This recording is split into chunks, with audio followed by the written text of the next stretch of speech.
इस वीडियो में आज हम देखेंगे निदर्शन प्रणाली के गुण या महत्व। जैसा कि हमने पीछे वाली वीडियो में निदर्शन के बारे में हमने बताया था कि जब अनुसंधानकर्ता कोई भी शोध कार्य करता है, कोई सर्वेक्षण का काम करता है, तो उसमें दो विधियों को अपनाता है। यानी दो विधियों में से किसी भी विधि का वो चुनाव करता है, चयन करता है, जिसमें पहला हमने बताया था संगणना विधि। तो संगणना विधि वो विधि थी जहाँ समग्र की समस्त इकाइयों से अनुसंधानकर्ता संपर्क करता है और समस्त इकाइयों से संपर्क करते हुए वो तथ्यों को इकट्ठा करता है, जानकारियों को एकत्र करता है और फिर उसका वर्गीकरण विश्लेषण करके एक निष्कर्ष पर वो पहुंचता है। दूसरी विधि हमने निदर्शन विधि के बारे में बात कही थी कि दूसरी विधि जो होती है वो निदर्शन विधि है और निदर्शन विधि एक उसी समग्र में से कुछ इकाइयों का वो चुनाव करता है, कुछ इकाइयों का चयन करता है और उन इकाइयों से संपर्क करता है और उन इकाइयों से संपर्क करके तथ्यों को एकत्र करता है, जानकारी एकत्र करता है और उन जानकारियों के आधार पर वो अपने निष्कर्ष पर पहुंचता है। तो जहाँ तक संगणना विधि को हमने देखा, संगणना विधि काफ़ी हम कहें कि खर्चीली भी विधि है, समय भी वहाँ ज़्यादा लगता है, श्रम भी वहाँ ज़्यादा लगता है।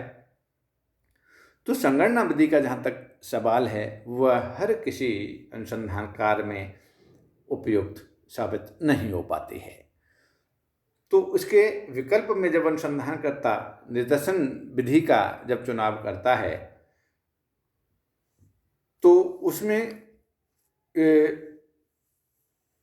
उसके आधार पर जब वो अध्ययन करता है तो उसमें काफ़ी कुछ समय, श्रम और धन की बचत होती है। इसके अलावा अन्य भी इसके कोई गुण और महत्व हैं, तो वो हम इनकी यहाँ बात करेंगे। तो सबसे पहला इसका गुण या महत्व हम कह सकते हैं कि जब अनुसंधानकर्ता निदर्शन प्रणाली के माध्यम से जब अध्ययन का कार्य करता है, तथ्य एकत्र करने का जब कार्य करता है, तो उसमें पहला जो गुण है कि इसके माध्यम से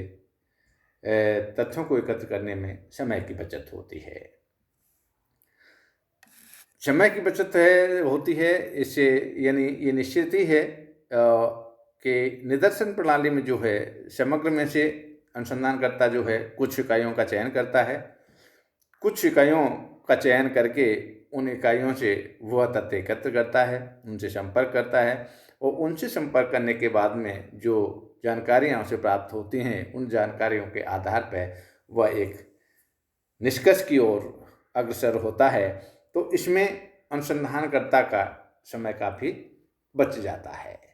यहाँ जहाँ तक हम देखेंगे इसका जो लाभ हैं या गुण हैं, तो संगणना विधि से तुलना करते हुए हम यहाँ इसके गुण की बात करेंगे या महत्व की बात करेंगे तो महत्व हमारे समझ में आएगा।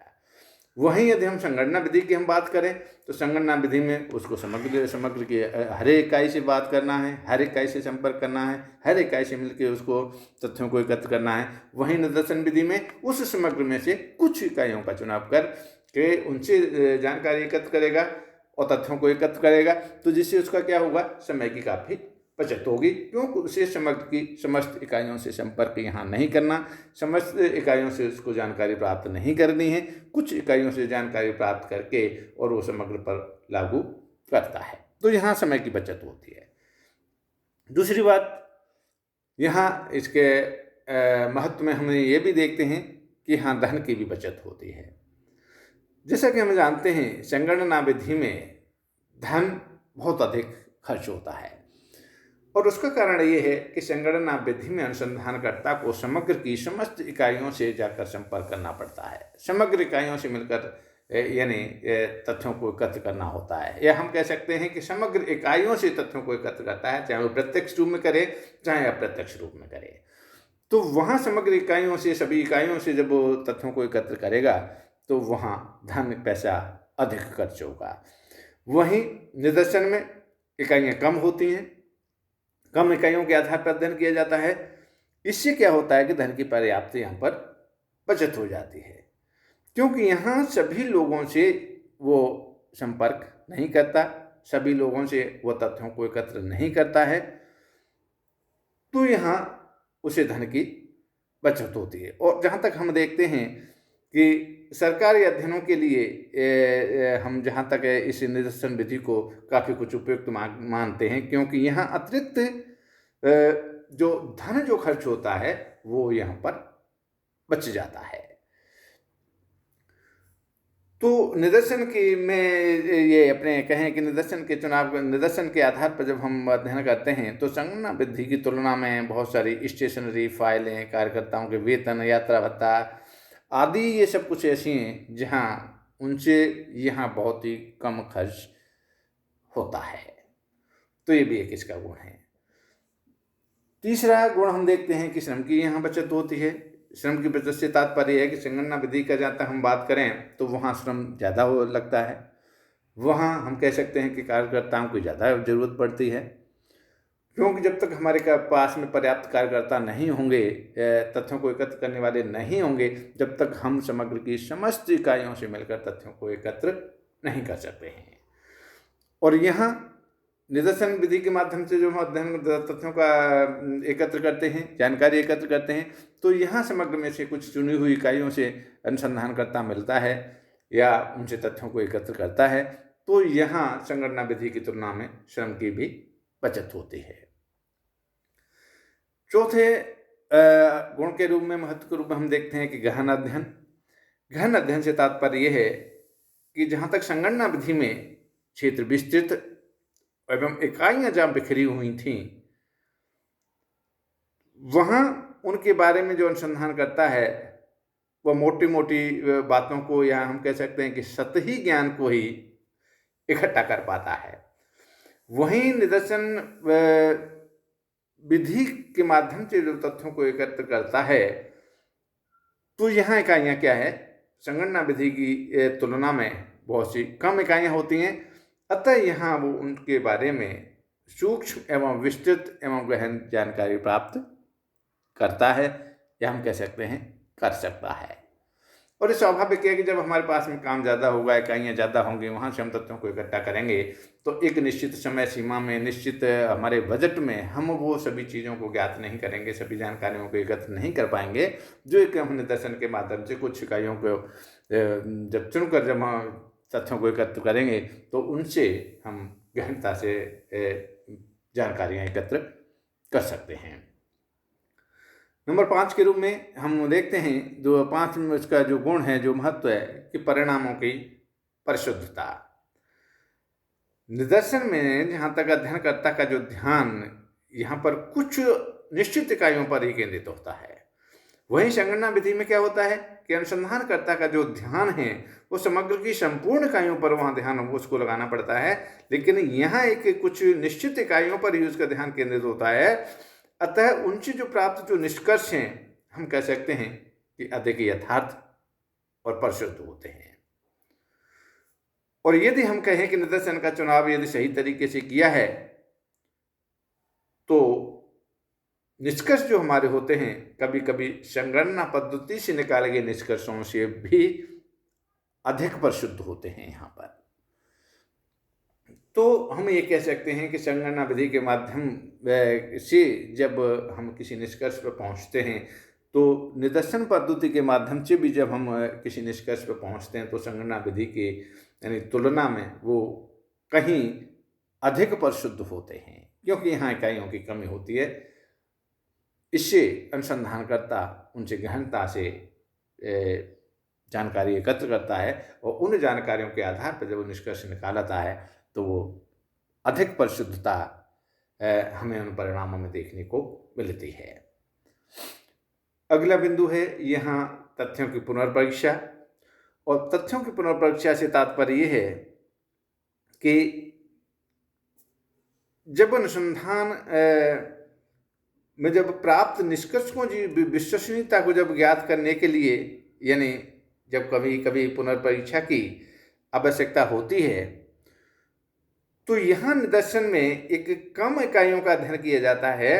अतः हम कह सकते हैं कि संगणना विधि के माध्यम से जब हम अध्ययन करते हैं, उसकी तुलना में यहाँ पुनर्परीक्षा के लिए या पुनः जांच के लिए उनसे हम कहें कि कुछ इकाइयों का चयन कर अध्ययन करना अधिक सरल होता है। संगणना विधि में जहाँ तक है वो इकाइयाँ हमारी बहुत ज़्यादा होती हैं, तो वहाँ हमको यदि कि पुनर्परीक्षा करनी है तो वहाँ इतनी आसानी से हम उसकी पुनर्परीक्षा अनुसंधानकर्ता करने में सक्षम नहीं होता है। वहीं जब निदर्शन पद्धति के माध्यम से जब वो निष्कर्ष निकालता है या अध्ययन करता है और कभी पुनर्परीक्षा की जब इसको आवश्यकता महसूस होती है, तो वो उन इकाइयों की पुनर्परीक्षा करने में हम कहें कि संगणना विधि की तुलना में यहाँ अधिक सक्षम होता है। तो ये भी एक इसका गुण है। अगला बिंदु है प्रशासनिक सुविधा। प्रशासनिक सुविधा से यहाँ तात्पर्य ये है कि निदर्शन में इकाइयों की जहाँ संख्या कम होती है, तो उन कम इकाइयों को यानी कंट्रोल करने के लिए हम कह सकते हैं हमारे जो अन्वेषक जो होते हैं, ये जानकारी एकत्र करने वाले जो हमारे कार्यकर्ता हैं, उनमें एक प्रबंधन बनाए रखना या उन पर एक कह सकते हैं कि निगरानी रखने में आसानी होती है।